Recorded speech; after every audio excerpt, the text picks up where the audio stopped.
I want to thank everybody for being with us here today, and I especially want to thank all the people who are behind me representing all the different agencies in the state of Texas.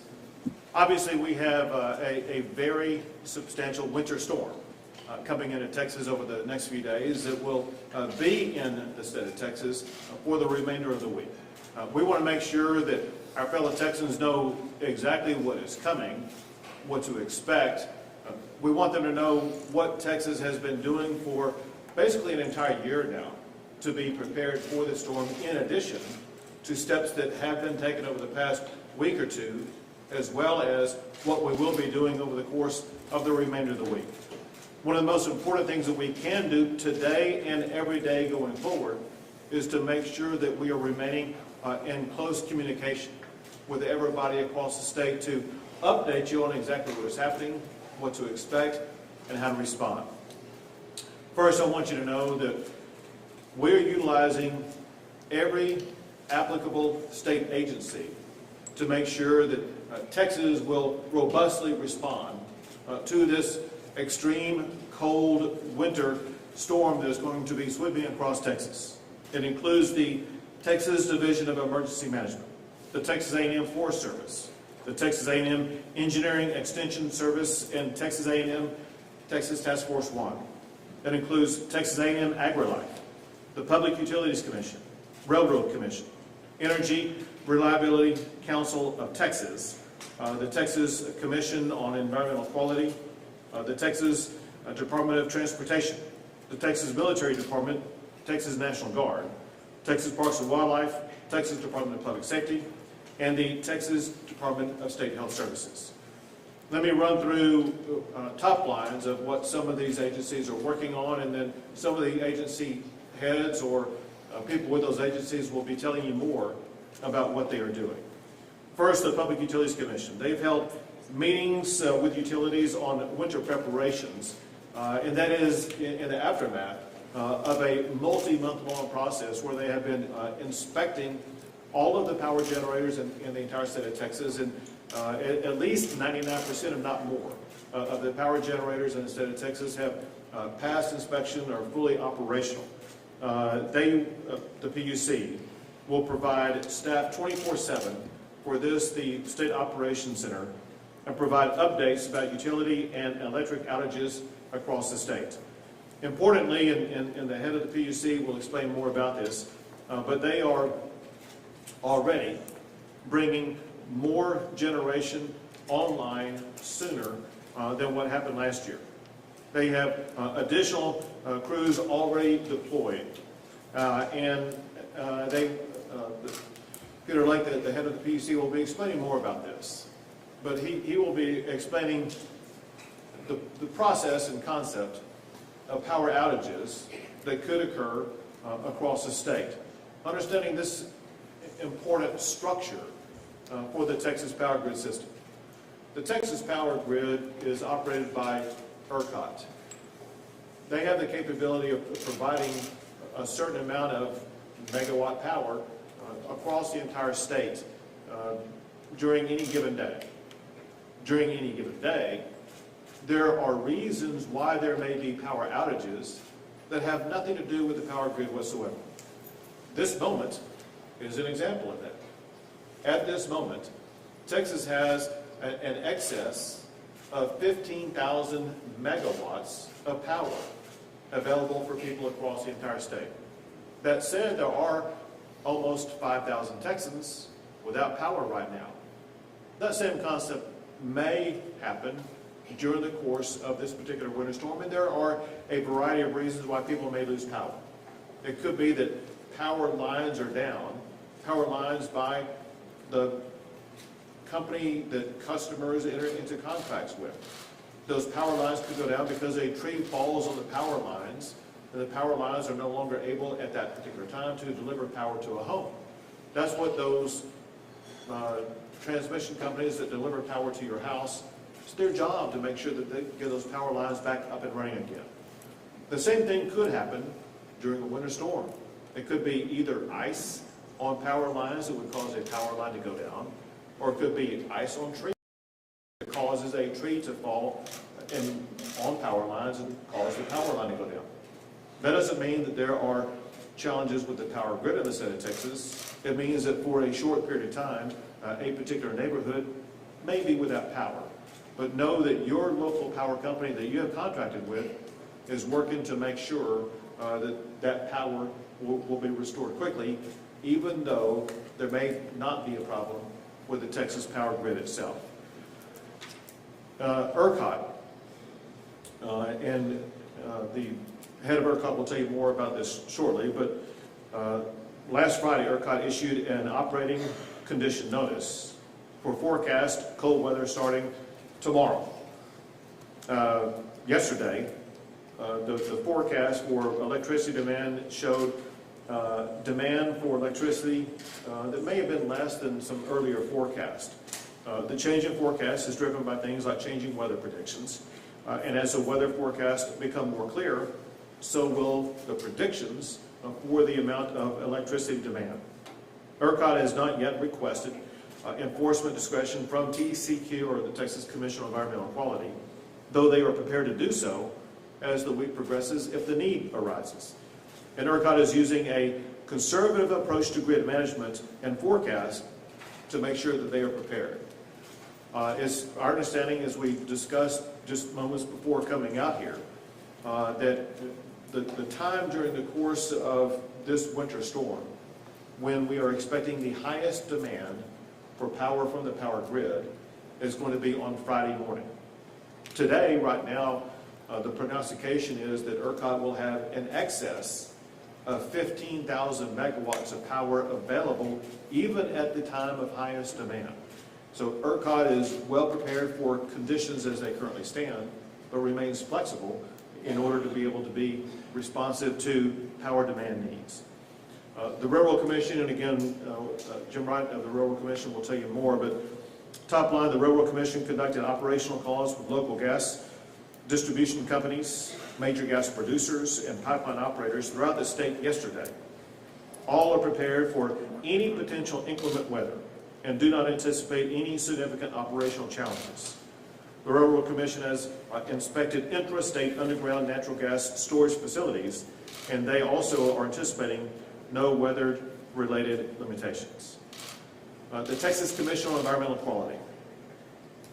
They have deployed their emergency management support team, their disaster response strike teams, and emergency response hazmat contractors. They're all on standby to assist local governments with any air, water, or waste-related issues, including drinking water, wastewater issues, and emergency response activities. The Texas Commission on Environmental Quality has notified public drinking water and wastewater systems about steps to take in advance of approaching winter weather. They also are working with ERCOT on TCEQ's power emergency procedures, especially as they could apply to power generators. A work group has been created to screen emissions reports for cold weather-related conditions. TCEQ also has contacted EPA Region 6 to begin coordination of any possible response activities and response requests.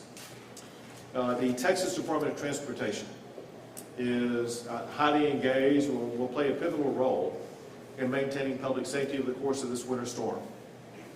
First, to explain the important role of Texas Department of Transportation, we are expecting, beginning here in about 12 or 18 hours, not only cold coming in on the north side of Texas in the Panhandle region, but also precipitation.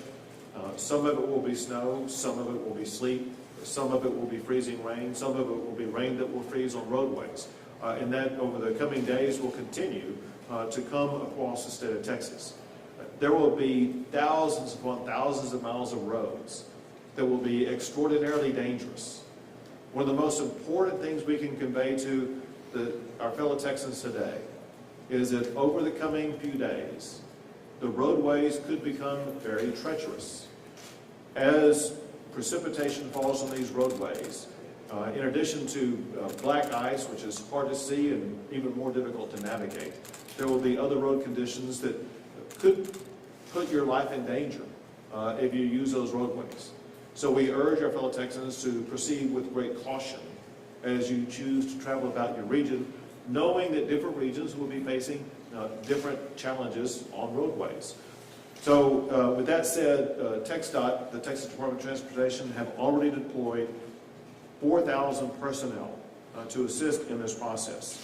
All 25 Texas Department of Transportation districts are engaged in winter weather preparations and have crews that are working 24/7. Pre-treatment of roads begin Sunday, this past Sunday. Districts that received rain yesterday will have pre-treatment beginning today. Materials have been replenished since last winter, and the strategic salt reserve is full. Beginning today, TxDOT will have daily calls with their districts and divisions to determine specific needs and to provide updates to the State Operations Center right here.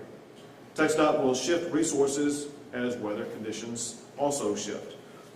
For the public, again, we strongly urge you to go to a website location where you can learn more about road conditions. That website is drivetexas.org, drivetexas.org, where you can learn in advance before you go out what the driving conditions look like where you may be driving around. Next is the Texas Division of Emergency Management that will tell you more later. But today they hosted a statewide weather briefing for jurisdictions across the state to discuss life safety updates. These calls will continue daily throughout this entire winter event. This afternoon, the Texas Division of Emergency Management will host the Energy Industry Coordination Call to handle industry resource requests. These also will continue on a daily basis throughout the time period of this winter event. In addition to that, the Texas Division of Emergency Management is working to ensure that water and food are stationed in regions across the state that will be affected by the winter storm. Warehouses are stocked with blankets, cots, water, ice chests, air beds, medical cots, and additional supplies. As local partners open warming centers, those locations will be posted on the TDM's website. That website location is www.tdem.texas.gov.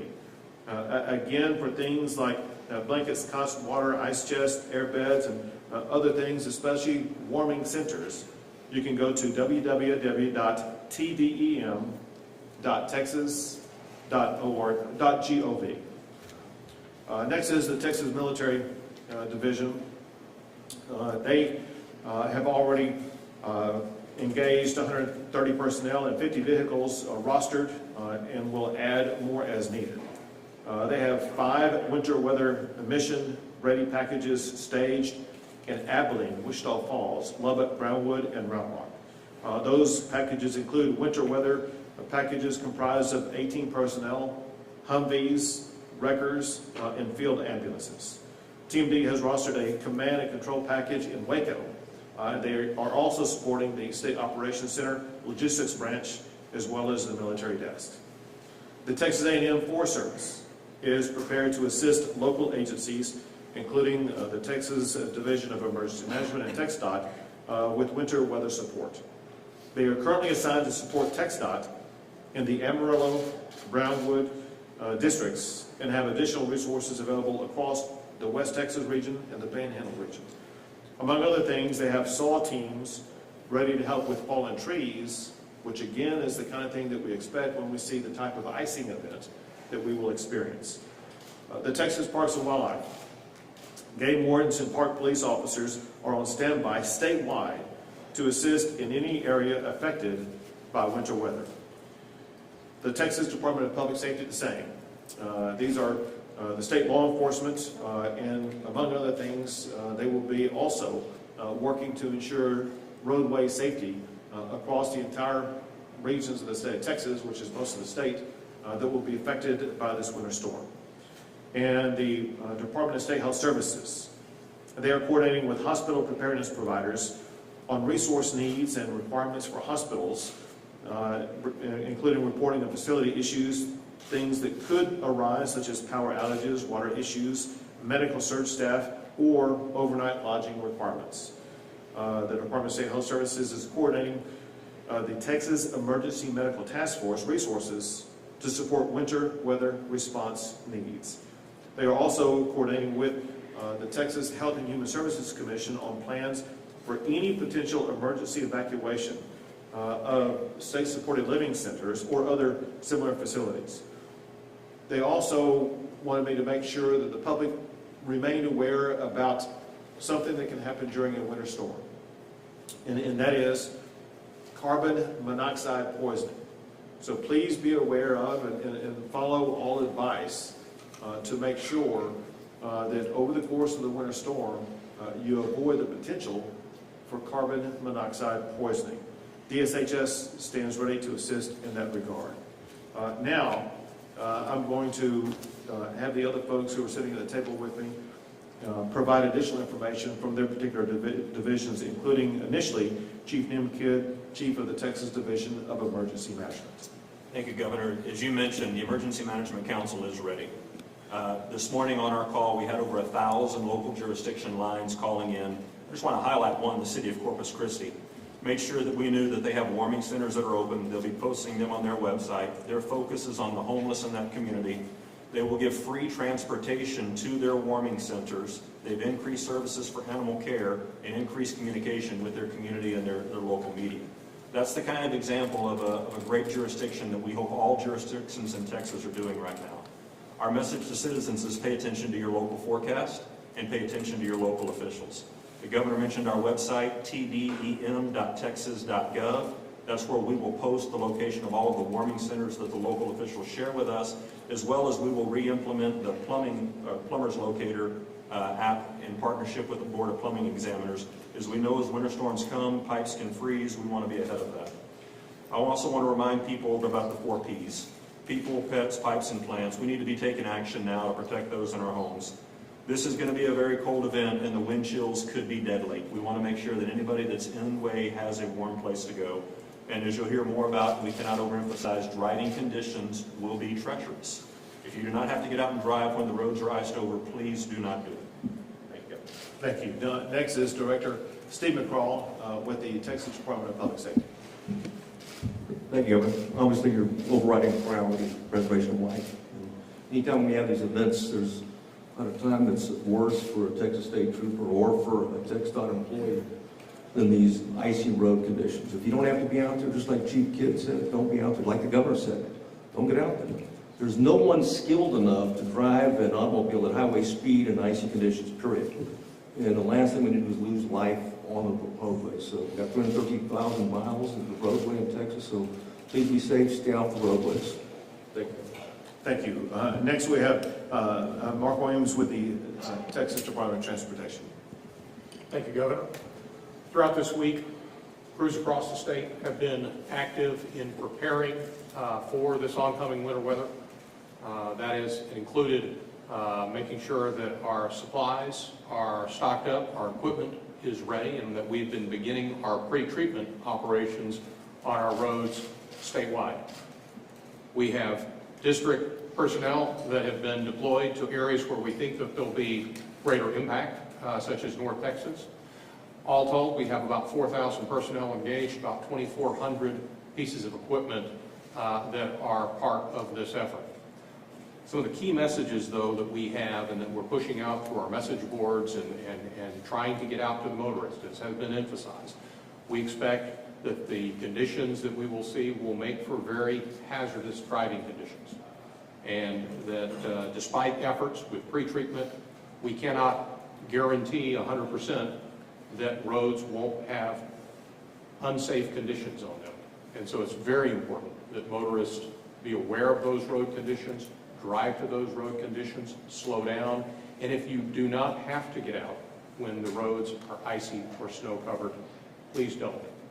Something else that's also very important that we're trying to get out to motorists is, as has been noted, our personnel are actively engaged in pre-treating our roadways statewide, and they're going to be actively engaged in responding when winter weather precipitation may begin to accumulate on those roads.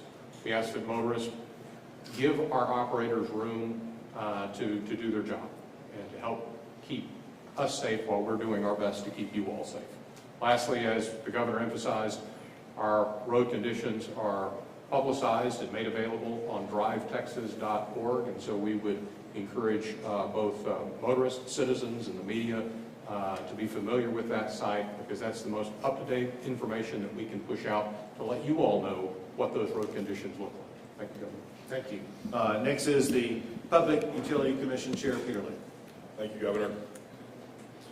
As you said, we know that the reforms we have put in place over these last few months ensure that our grid is reliable and ready for this winter weather event.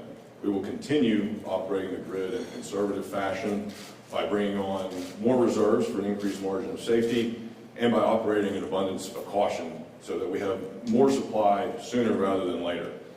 In addition, our grid and our transmission system now meet and exceed federal winterization standards. Those power plants and transmission infrastructure have been inspected by ERCOT and found to be within near universal compliance.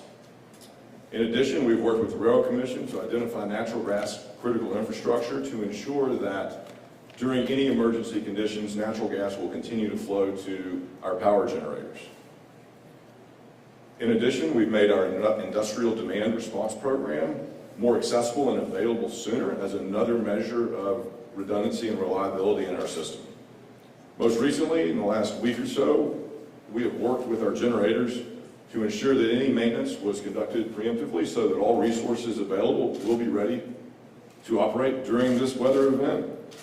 Our generating fleet has procured extra fuel, both coal, gas, diesel, and fuel oil on site at the generators, and crews have been pre-positioned and will be pre-positioned at generators to ensure any problems that arise can be quickly addressed. Our transmission system also is pre-positioning crews to ensure that any of the ice-related incidents that we might expect, including falling branches or lines that are overly burdened with ice, can be addressed quickly. Some of our transmission companies have mobile generators ready to fill the gaps in any areas of local outages. And finally, I do want to remind everyone that, as the governor said, squirrels, tree branches, ice on wires are local issues that can be addressed by your local transmission company. Contact information for those transmission companies can be found on the PUC website, puc.texas.gov. Thank you. Next is the head of ERCOT, Brad Jones. Thank you, Governor. As the chairman said, we've been working for the last year to make sure that this grid is more reliable than it ever has been in the past. And it is. We've taken a number of actions to make sure that our generators are ready, that our transmission system is ready. And they have responded. They've responded, and as the chairman just said a moment ago, they have passed the inspections that we've gone out and tested them on. So we feel very comfortable at their level of readiness. In addition to that, we have been working to improve communications, and we're working daily and daily calls to talk to all of the communicators across the industry to make sure that during this storm you get one message from the folks in the industry and not several. We are ready for this storm. We'll be prepared for this. We have about 71,000 megawatts of expected load, which will be a record for ERCOT during the winter. 71,000 megawatts of load, but at the same time we have 86,000 megawatts. Country, over 10,000 megawatts of wind that we're getting out of the western part of the country for both Thursday and Friday. We'll be ready and ready to answer questions. Thank you very much. And next, Railroad Commissioner Wright. Thank you, Governor. The Railroad Commission has been closely monitoring the weather forecast for this week, similar to what we did for the last two storms that we saw earlier this month. We sent out notice to operators yesterday on the weather projections later this week, on what we expect for later this week. We also had multiple conference calls with pipeline operators, natural gas utilities, and major producers yesterday, and continue to do so. They reported that they are prepared and don't expect significant disruptions from the freeze. But we'll keep in contact with them to get updates along with what our staff is doing here at the SOC Center. It is important to remember that gas must be processed into dry gas before it can be used for power generation and home heating. As of mid-January, Texas still has more than 380 billion cubic feet of dry working gas in underground storage, and another 30 to 35 billion cubic feet is typically in pipelines at any given time. This far exceeds the peak daily demand for home heating and gas-fired power generators. Unlike gas in pipelines and storage facilities, gas produced from the wells still need to be processed before it can be used for home heating or power generation purposes. Real-time production by nature can fluctuate throughout the day from hour to hour due to a variety of reasons, such as scheduled maintenance and downtime for safety reasons. Average statewide daily production can vary as much as more than 2 billion cubic feet per day, even during non-winter time periods. But this means the vast majority of gas production, more than 90%, stays online. Finally, the Railroad Commission has mobilized more than 200 of our inspectors since last fall to get a first-hand look at winterization at natural gas facilities, including all underground storages in the state and critical pipelines serving power generators. Inspectors have visited more than 4,000 facilities so far. About 98% of those facilities visited have been winterized. The remaining 2% or so were in the process of winterizing at the time the inspections were occurred. ROC visited them in the last few months. Our inspectors are visiting more facilities as we speak and will continue to do so throughout this winter. Thank you. Thank you very much. Seth will take a few questions. All right, Maggie? Hey there, Governor. You had mentioned earlier the Texas Energy Reliability Council, which was part of the legislation that was passed to reform the grid. I know that that group has met several times, but all behind closed doors. Can you commit to maybe having a few of those meetings open to the public or live streamed like the PUC and ERCOT meetings are? Was that to me or to Peter Lake? I guess to all of you collectively, do you think we can have better communication from how those meetings are going with all characters involved in those meetings? So I'm going to take the first shot at providing you a level of communication. Chief Kidd will provide additional information. Peter Lake may also. But listen, obviously, we want to achieve greater transparency to make sure the public knows what's going on. Sometimes there's various reasons why things have to be decided without the public being involved. I can't tell you what all those different scenarios are because I am not present during those times. But I just want you to know, and the public to know, that our goal is to achieve the greatest level of transparency. We know that the more the public knows about what's going on, the more trust and confidence they will have in the process. We want to earn that trust and confidence. Chief Kidd? Thank you, Governor. And Maggie, that's a very important question. Thanks for asking that. Listen, you know by the legislation I chair the Texas Energy Reliability Council. You also know by legislation that the legislature put in place certain safeguards or parameters for public meetings and open records. And I believe the reason for that was to get these industries that don't usually work together, that need to work together, to be able to communicate. I hope what you will see and what the community will see is the actions of Turk are evident here today. Look at the level of communication between these agencies that we really didn't have a purview into before. I can also commit that the legislature mandated a report to them in November. And so before November, you will see public documentation and things that go into the public about the actions, the efforts, and the outcomes.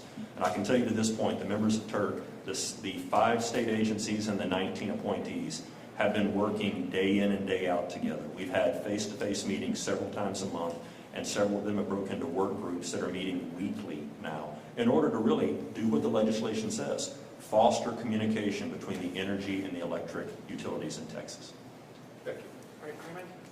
You mentioned there were 5,000 people without electricity now. How long do you expect them to be without electricity since we're about to start filling the So those who are currently without power, they're without power for reasons unrelated to the power grid.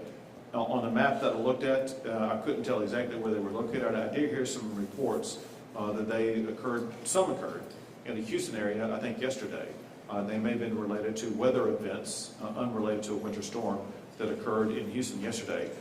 Having lived in Houston myself, I can tell you there's oftentimes a lot of trees that fall on power lines, and that is commonly the reason why power is down. Can't confirm that right now, but that would be a reasonable explanation for why some people may be without power. CenterPoint typically is the power company involved in providing power in the Houston area, and I know that they work around the clock to restore that power as quickly as possible. Seth? Governor Abbott and Chief Kidd, what is your metric of success when you say that if our grid will be reliable? Is it no blackouts or no load shed, or is it no catastrophic blackout? Listen, the goal obviously is through the course of any winter storm or in the course of any everyday event to make sure that the lights stay on, the power stays on, and we have a team who literally has been working around the clock with the PUC, with ERCOT, with the Texas Division of Emergency Management and others, who are working to ensure that goal is going to be achieved. I'm sorry. So does that mean if there are any load shed events, then it wouldn't be a success, or it would? Well, listen, no one can guarantee that there won't be a, quote, load shed event. But what we will work and strive to achieve, and what we're prepared to achieve, is that the power is going to stay on across the entire state. I have a question for Commissioner Wright. I know there's a lot of concern about natural gas production and weatherization standards. Can you shed any insight into what those weatherization standards are that those facilities you mentioned that are winterized have met, and also what threshold would be for percentage of natural gas facilities that would have to go offline for people to start seeing their power go out? Certainly. I've been very proud to see that industry this year has introduced lots of different ways of trying to make sure that nothing freezes up at a wellhead or at a gas transmission facility or storage by introducing methanol, heating blankets, heat tracing lines. There's all sorts of different things that they're doing. As far as gas that could come offline, I think your question was from last year, or is that what you think we're going to predict for this year? Was that your question? I mean, there was a recent freeze that caused a significant percentage of natural gas facilities to go offline, and so I think people are concerned that there hasn't been enough time between, the event a few weeks ago and now for any meaningful, remedies to be implemented. Yeah, what you saw at the first of the year and some of the reports that were out in the media was pretty standard for what we experience on a day-to-day basis in the natural gas industry. We have fluctuations in production of gas every day. Those were not out of anything normal. In fact, in January 20th, I believe, we were producing more gas than we have in the past 2 years. And that was one of the days that we had one of the rather colder days in January. Hey, I was hoping to ask a question of TxDOT and then whoever else would like to take an answer at it. But I wanted to know, obviously in North Texas, ahead of the winter storm, a couple days, it was on a toll road, but we had a deadly pilot crash that happened with freezing rain, etc. So I was wondering more generally, are there any lessons learned or precautions that y'all are taking since the winter storm last year to better prepare our roads for winter weather and make sure they're safe, they're safe? Thanks for that question. First and foremost, I want to reiterate that despite all of the precautions we take and the efforts that we make, this type of weather event is not going to be a weather event that we can guarantee that the roads are going to be safe. We're expecting icing and snowing, and particularly ice is a very dangerous, very treacherous set of conditions for motorists to deal with on our roadways. And so we don't want to give anybody a false sense of security that you're not going to encounter hazardous conditions if you get out during this type of event. That being said, anytime we go through an event, we redouble our efforts to look at what we're doing. We're taking steps to do additional pre-treatment in areas where we think that there could be an additional amount of ice accumulation. And we're working with a number of agencies, particularly in these urban areas. We work in partnership with cities and the counties through our traffic management centers to really work as a team to address these conditions. And we have had that engagement with all of those agencies, not only in preparation of this event, but in anticipation as we've moved into the winter season on how we can do as effective job as possible in addressing our road conditions. I'm sorry, thank you so much. In terms of your focus for that pre-treatment that you mentioned, are we focusing on brine solution? Are we focusing on actual rock salt, sand, or is this a particular area of the state? What's the strategy there? Right, the pre-treatment occurs with a brine solution that's laid down before the winter weather event comes on. And we also keep an eye to when we may have precipitation, rain in advance of that, and if we're able to go back and reapply that brine solution, because sometimes if there is a rain event that precedes this weather, which we expect, some of that brine solution gets worked off. So it's a constant effort to continue to make sure that we're doing our very best to pre-treat roads, realizing again that they can't be 100% safe. There's going to be risks out there when we encounter this type of weather event. Right, Melody and then two more. And Governor Abbott, we've heard what was said here today about natural gas supply. Still, do you regret not calling an additional special session to require natural gas supply to be winterized ahead of this storm? Would that have benefited Texans? When you hear what the Railroad Commission has done, is they have taken steps to ensure that we're going to have the natural gas that we need. Let me walk you through a couple of things about both what happened last winter storm and what was done this time to make sure we wouldn't have a repeat of that as it concerns natural gas. In the last winter storm, there were many aspects of the natural gas production, gathering, and processing that actually got shut down by ERCOT when they shut down power to those locations. As a result, a lot of the natural gas that could have been produced or processed to be transported, they were unable to do so because they did not have the power to do so. Since that time, the numbers are amazing. Last winter, there were only 60 facilities in Texas that were designated as critical infrastructure. Now there are more than 1,500 facilities designated as critical infrastructure. Many of those are these natural gas facilities. My point is that a lot of what happened last year has been corrected by that critical infrastructure component. Separate from that, let me explain two things that are very important. One thing, or maybe both things that were mentioned by Commissioner Wright. One is that Texas produces far more natural gas on a daily basis than what we need to be able to respond to this winter storm. There may be some reduction in the power, in the generation of natural gas. We can still ensure power grid integrity, even if there is a loss of some level of production of natural gas. Even that said, when you look at the amount of natural gas that we have in storage this day, we have multiple days worth of natural gas in storage so that we would be able to quickly deploy that in regions across the state of Texas to make sure that there will be no shortage of natural gas for generation purposes. Brett Ship of Spectrum News. Brett, quick question for you. Are you aware of any megawatts that have been pulled offline going into this weekend storm? Are you aware of any megawatts that have been pulled offline? So we are aware that there are some limitations on the gas system around the city of Dallas. We've experienced that in the past. We've got great communications with the company that serves that area. They've let us know of those restrictions. So we're making sure that those assets that have been impacted are moving over to alternate fuels. Many of them have on site, and some have alternate pipelines that can serve them as well. Okay, do we know how many megawatts that equates to?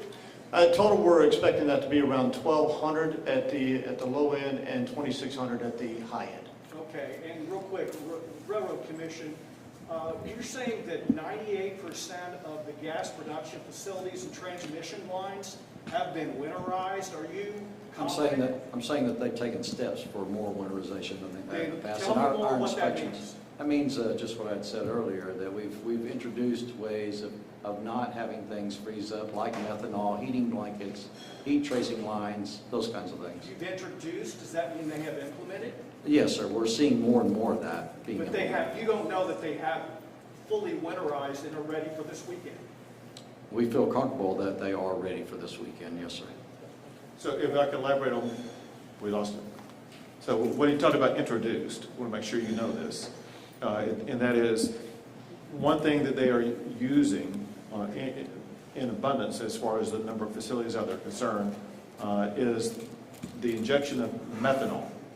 And the reason, nodding that you know that, I don't know if the others know what that means, but by using that will prevent the freezing. Oil and gas themselves are elements that typically would not freeze based upon the temperatures we will be experiencing. However, water can sometimes get into the facilities. The injection of methanol will pretty much eliminate that water that could cause freezing to make sure that those facilities will not freeze. In addition to things like making them critical infrastructure, they are commonly using methanol to make sure that that will be an additional measure to make sure their facilities will not freeze. Chairman Lake, or for either, you guys added, I think it was 15% capacity with heater plants going into the winter. Do you have to use that at all, and do you expect to have to use that this weekend?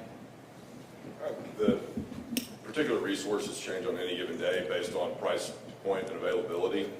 So yes, they've been used at some point, some days, and geographic location, where there may be constraints on transmission at any given point. So our entire fleet that is available to be dispatched is dispatched according to the protocols at ERCOT. Okay. All right, thank you. Listen, thank y'all very much. We urge our fellow Texans to be very safe over the coming days. Just know that this team will be working around the clock to make sure that we are gathering the information needed to share with you so that you will be best prepared to do what you need to do to protect your family, to protect your homes, to protect your lives. Take care and be safe.